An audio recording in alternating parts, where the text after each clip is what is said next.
surge. Como que é? Porque é uma coisa tão abstrata pra gente que não manja. Tipo, cara, é um dinheiro que... Tipo, o dinheiro do banco imobiliário, assim, que, né... Alguém fala que aquilo tem valor, mas não, eu não entendo, não consigo entender. O Bitcoin em si é um algoritmo digital que é representado por...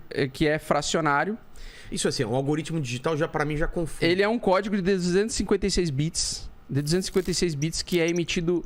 que são emitidos novos na época era 50 novos a cada 10 minutos. O que acontece? Um cara criou um protocolo, que é o chamado Bitcoin, ponto a ponto, que é um dinheiro digital, onde ele ia fazer uma emissão programada que iria ser reduzida a sua emissão pela metade a cada 4 anos até 2140. Tá. E ele ia emitir no máximo 21 milhões de unidades de moedas. Ele fez essa programação. Ele fez essa programação. Por que ele fez essa programação? Porque no nosso dinheiro convencional, ele tem a emissão ilimitada, infinita. Então, se o dinheiro fica sempre sendo impresso ao longo dos anos, a população que usa esses dinheiros, tipo real, euro, dólar, tende a ter o poder de compra inflacionado. Tipo assim, o poder de compra cai depois de um determinado período de tempo. Por exemplo, se tu comparar alguém que ganha hoje R$1.000, ele ganha bem menos do que quem ganhava R$1.000 lá em 2010. Entendi. E bem menos do que quem ganhava em 2000. Tá. Por quê? Porque a emissão vai fazendo com que tenha um processo chamado de inflação e tu vai perdendo o teu poder de compra ao longo dos anos. Então o Satoshi Nakamoto percebeu isso. Não sabemos se era um grupo de pessoas ou se era um cara que desenvolveu isso. Ele, ao invés de pegar essas regras e dizer, não, a gente vai fazer um dinheiro digital que vai competir com o Estado, só que vai ter emissão infinita, ele falou, não, a gente vai emitir finitamente, vai ter uma característica de propriedade de escassez, todo mundo vai saber que ele vai ser escasso, e todo mundo sabe que o seu último dado digital vai ser emitido até 2140. Mas esse cara que inventou isso, na teoria ele é rico. Que ele podia pegar isso quanto quiser para ele. Sim, hoje. Por quê? Para o Bitcoin funcionar, ele também tem que funcionar baseado na fé das pessoas de acreditar que aquele algoritmo pode servir como dinheiro. E aí que eu chego eu falei do exemplo da Jujuba. A diferença entre a pessoa acreditar que papel, moeda é dinheiro e Bitcoin é dinheiro é basicamente a crença dela. Tu entendeu? Claro, eu vou pegar isso aí. Quem vai aceitar isso se eu quiser? Se começarem a aceitar, esse Bitcoin vai ser muito valioso. Por quê? Porque ele tem uma emissão programada finita. Ele não é infinito a emissão. Mesmo que alguém quiser um dia, não dá para fazer mais. Não, impossível. 2140? 2140 é que ele é programado para tantos blocos de mineração serem... ele reduz a mineração e eles calcularam mais ou menos matematicamente que a gente vai chegar em 2140. Mas basicamente o que o cara quis fazer? Ele quis fazer um dinheiro... Porque a gente já usava dinheiro digital, certo? A gente já usa dinheiro digital. Já. Que é o Pix. O dinheiro que tu manda da tua conta bancária para outra é um Pix, é aquele digital. Tu só tá vendo o número na tela. Ponto. Sai daqui e vai para outra. Isso, é um número na tela. Não, mas... Só que ele é infinito, esse dinheiro, certo? Mas, por exemplo, eu faço um trabalho e recebo um dinheiro. Isso. O Bitcoin, ele não é em troca de alguma coisa. Como que os primeiros... Não, tu pode trocar ele por serviço. Como que alguém comprou os primeiros Bitcoins? Então, aí o que acontece? A galera entendeu a importância do Bitcoin, os primeiros cyberpunks lá, né? Lá em 2009, 2010. Eles entenderam que aquilo ali podia ser um dinheiro que poderia ser absorvido pela humanidade ao longo do tempo. E os caras, como o Bitcoin ele não é um sistema bancário, ele deu a oportunidade de qualquer pessoa baixar no seu computador, no seu laptop, qualquer computador, um protocolo chamado Bitcoin Core. E esse cara que baixasse o protocolo Bitcoin Core e fornecesse o computador dele ligado 24 horas, oferecendo processamento matemático para a rede, ele se tornaria um validador da rede, um minerador. Então, eles começaram a perceber que, para esse dinheiro funcionar, ele deu esse programa aberto para qualquer pessoa, naquela época, baixar o Bitcoin Core na sua máquina e esse programa vai usar o poder de processamento computacional daquela máquina para fazer o papel de banqueiro, como se fosse um microbanqueiro. Então ele permitiu que as pessoas do seu computador de casa criassem a rede de transações de Bitcoin. Em recompensa, o que aconteceria com esses caras? Descentralizou totalmente o... Isso. Ele tirou o poder do banco, que o papel do banco de fazer a emissão de moedas, e deu poder para qualquer pessoa fazer isso, que tivesse um computador ligado na internet. Deixa o teu computador ligado, como recompensa, tu vai ter a chance de ganhar 50 bitcoins a cada 10 minutos. Lá no início. Eu tô falando lá do início, tá? Vamos com calma. É porque é complexo mesmo, tá? Então, o cara que fornecia o computador com o programa do Bitcoin Core, ele deixava a sua máquina disponível 24 horas ligada para que outras pessoas que quisessem transacionar Bitcoin do ponto A ao ponto B, dos Estados Unidos para o Brasil, do Brasil para os Estados Unidos, passasse pela máquina dele e se ele tivesse a chance de validar a transação, ele iria ganhar 50 Bitcoins como recompensa. Entendi. Então, por 4 anos foi isso. De 2009 a 2012... todo mundo que mexia com Bitcoin, praticamente o Bitcoin ele era só um número digital na tela, rodando do ponto A ao ponto B, e quem estava validando essas transações e fornecendo poder computacional com o seu computador, o seu laptop de casa, ganhava como recompensa os 50 Bitcoins. Tu entendeu isso? Entendi. Então, só que o Bitcoin não valia nada naquele momento, certo? Tudo mudou em 2010... quando um britânico decidiu comprar... Acho que foi um americano decidiu comprar de um britânico uma pizza, aceitando Bitcoin. Então, o cara pagou 10 mil Bitcoins. Nossa. E o cara da pizza aceitou os 10 mil Bitcoins e mandou uma pizza.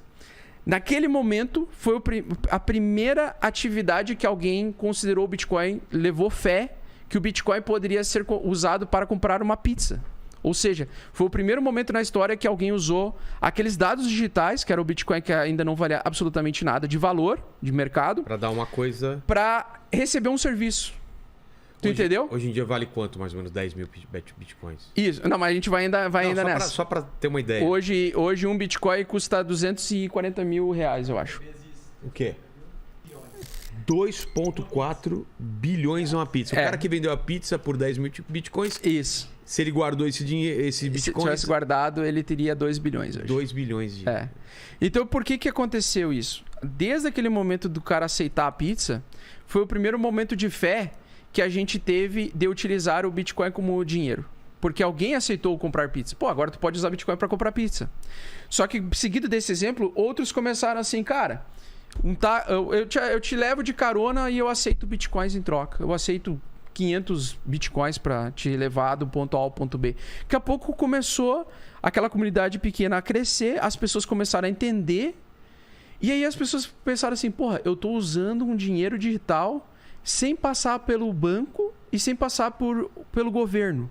Que interessante isso, né, cara? Alguém aceitar... imaginar, né? Tipo, isso. Esse Bitcoin eu não posso ir num banco e pegar dinheiro. Assim como, lá em 1400 e pouco, deve ter sido muito difícil alguém aceitar o primeiro papel moeda para acreditar que eu dei ouro. Você tá dando um papel que diz que eu tenho a propriedade de tantas onças de ouro. Então, isso demora para acontecer, mas quando acontece, é uma transformação. Então, o que acontece? Por que o Bitcoin começou a se tornar escasso? Porque cada vez mais as pessoas começaram a entender que esse dinheiro ele não tem controle do Estado. Então, por exemplo, a Rússia ali está sofrendo sanções dos outros países, né, por causa dessa atitude dele invadir a Ucrânia, porque ele não quer que a Ucrânia entre na OTAN e não faça parte da OTAN, né, porque ele se sente ameaçado, territorialmente falando. Então, os governos americanos que sabem que a Rússia tem vários bilionários, negócios em dólares e em outras moedas, faz sanções para tentar travar o dinheiro. Com Bitcoin, se a Rússia tivesse comprado Bitcoin, ia ser impossível um governo travar o dinheiro dele. Tirou ela da SWIFT, né? Exatamente, do SWIFT. O que é? O SWIFT é o sistema de transferência monetária interbancária mundial. Então, é ele que faz a transferência de um Bradesco para um HSBC, por exemplo, ou do Itaú para um HSBC ou para o Citibank, por exemplo. Então, a plataforma SWIFT é a forma de você transferir valores interbancários globais, tá? Então, só que o Bitcoin, ele é o SWIFT que dá liberdade para as pessoas de você usar o seu dinheiro da forma como você quer, sem ninguém meter o bedelho. Como fizeram isso? Ele tem a emissão programada desses algoritmos de 256 bits e ele te dá uma chave pública. Essa chave pública é o teu endereço de carteira. Tu tem uma carteira pública quando tu tem Bitcoin. E tu tem, junto com a tua carteira pública, é como se você recebesse uma carteira digital e ela tivesse um cadeado.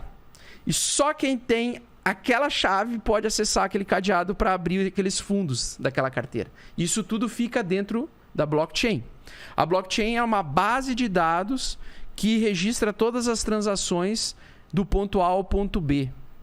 E a blockchain é a tecnologia que permite assegurar que você publicamente recebeu tantos bitcoins e abriu mão dos seus bitcoins para mandar para outras pessoas.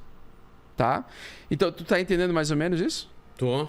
Tá entendendo mesmo, Velano? Pode perguntar, é sério. Posso perguntar? É porque tem muita gente que te assiste que vai estar com as mesmas dúvidas. Então, tu pode ser bem sincerão comigo. Vamos retroceder, então. Vamos lá. O cara criou um algoritmo. Protocolo, na verdade. Um protocolo, né? Que emite 50 algoritmos, ou 50 unidades de Bitcoin e pagava essas 50 unidades de Bitcoin para a cada 10 minutos durante 4 anos, dos primeiros 4 anos, para qualquer pessoa que fornecesse poder computacional para a rede e fizesse o papel de banco. Fizesse o papel do banco. Essas primeiras pessoas, então, foram os primeiros donos dos bitcoins. Isso, os mineradores. Os mineradores. Isso. Depois a gente vai falar sobre a mineração, que ainda continua até hoje, né? Sim, sim. Aí, esses computadores eram os bancos descentralizados.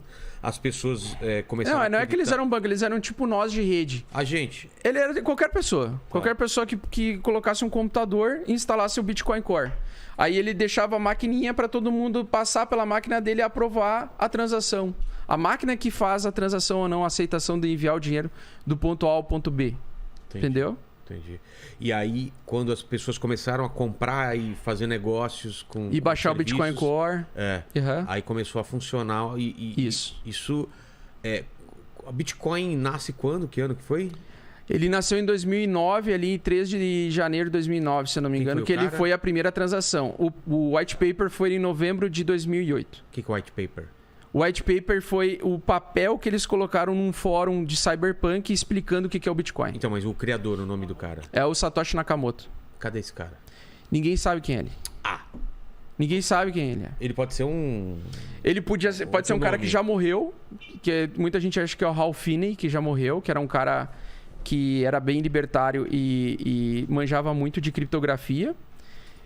Ou pode ser um grupo de pessoas que, junto com o Hal Finney, aceitou. Porque o Hal Finney foi o primeiro cara que recebeu bitcoins na história. Então, muita gente acha que ele foi o primeiro cara que enviou para ele mesmo. Ele usou um codinome de Satoshi Nakamoto num fórum e, supostamente, ele mandou para ele mesmo. Esse cara já morreu em 2014. Por que um cara que cria uma coisa tão absurda dessa de fantástica não vai querer receber o crédito? Não sei se ele vai querer receber o crédito. É porque a carteira do Satoshi Nakamoto é a única que tem acima de 1 milhão de bitcoins e que nunca foi movida. Ah, é? Nunca foi movimentada. Então a gente não sabe quem é. Não sabe se foi o Hal Finney mesmo. Mas a ideia dele era salvar a humanidade utilizando um novo sistema monetário e não depender mais de crashes econômicos como aconteceu em 2008. Tanto que o que motivou muito a construção do Bitcoin foi justamente porque a economia que a gente conhece, ela tem um crash em média a cada 10 anos. Isso, por algum motivo. Isso é... Seja imobiliário, porque... Tem uma explicação para isso? Eu acredito que é por causa do sistema de emissão de moedas infinitas dele, o que gera um padrão muito injusto, assim. Tu tem poucas pessoas que têm muito poder e detêm muito poder monetário e outras pessoas produzem muito e têm pouco poder monetário. Entendeu? Eu acredito que seja por isso. Então, causa essas distorções econômicas ao longo do tempo e acontece uma média, um crash a cada 10 anos.